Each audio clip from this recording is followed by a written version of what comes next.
बना। ऐसे ही ये जो किसानों के लिए अत्याचारी कानून है, भाव नहीं तय कर सकते वो अपनी वस्तु का, किसानों को अपनी वस्तु का भाव तय करने का अधिकार देना ही पड़ेगा।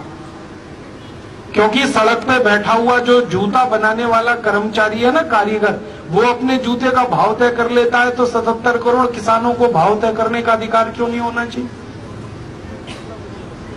और किसान को मालूम है कितनी मेहनत लगती है, कितना हिम्मत लगती है खेती करने में, शहर वाले को क्या मालूम? तो भाव तय करने का अधिकार तो किसान को मिलना ही चाहिए। और अगर वो भाव ज्यादा लगता है सरकार को कि नहीं किसान का गेहूं, मैं तो कहता हूं 50 रुपए किलो गेहूं बिकना चाहिए, 55 रुपए किलो कपास बिकनी चाहिए, 45 रुपए किलो धान बिकना चाहिए, तो सरकार को लगता है ये भाव ज्यादा है, तो सरकार ऐसा करे, किसानों को भाव देकर वो सस्ती चीजें दूसरों को बेचे। सरकार के पास टैक्स के बहुतेरे पैसे हमने दे रखे, किसान से खरीदे 50 रुपए किलो गेहूं और गरीब आदमी को बेचना है 15 रुपए किलो, तो 35 रुपए किलो की सब्सिडी दे दे सरकार। टैक्स का हमने बहुतेरा पैसा दे रखा 20 लाख करोड़ का, उसमें से दे सरकार। तो आप बोलेंगे वो पैसे नहीं निकले, तो मैंने उसका हिसाब निकाल रखा, वो पैसे निकल आएंगे। कैसे निकल आएंगे? राष्ट्रपति से लेकर और आखिरी कर्मचारी जो है ना चतुर्थ क्लास का, सबकी तनख्वाहें कम कर दो, सब्सिडी के पैसे उसमें से निकल आएंगे।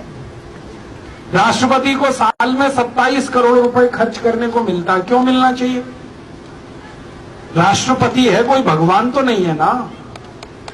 एक साल में 27 करोड़ खर्च करे राष्ट्रपति, और यहां एक आदमी को एक दिन में खर्च करने को 20 रुपए ना मिले, राष्ट्रपति को एक दिन में खर्च करने को 7.5 लाख रुपए मिले। ये कौन सा देश चला रहे हैं हम?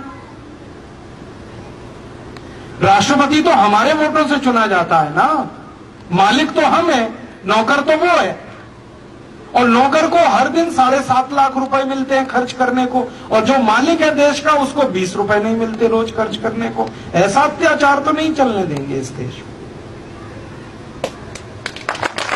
हमारी तो योजना है कि राष्ट्रपति हो, प्रधानमंत्री हो, मुख्यमंत्री हो, राज्यपाल हो, इन सब लोगों को देश की सेवा फोकट में करनी होगी, तब तो राजनीति में आओ, नहीं तो अपने घर बैठो। ये तनख्वाह लेके, टीए, डीए, एचआरए लेके भारत माता की सेवा होती है क्या?